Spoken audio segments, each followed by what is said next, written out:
你當然啦，我如果譬如講飲酒咁計先啦，杯上杯落就認真快樂。日飲夜飲就前途似錦，日醉夜醉就長命百歲。係幾好喎。係咪先？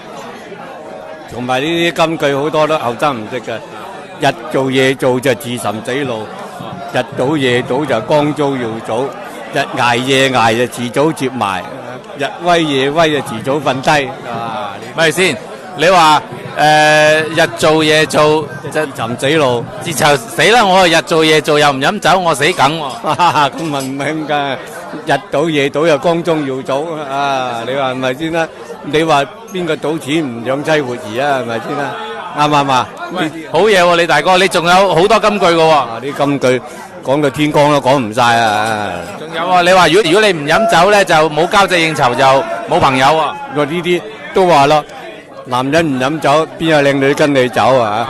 出嚟撈世界就燒酒唔好戒，想揾世間財就燒酒唔離台，燒酒雖有毒，唔飲唔舒服。好嘢，好嘢，好嘢，金句嚟嘅，全部有晒押韻嘅。好嗱，大家學到嘢啦，今日有福啦，喂，多謝李大哥，多謝晒，多謝晒。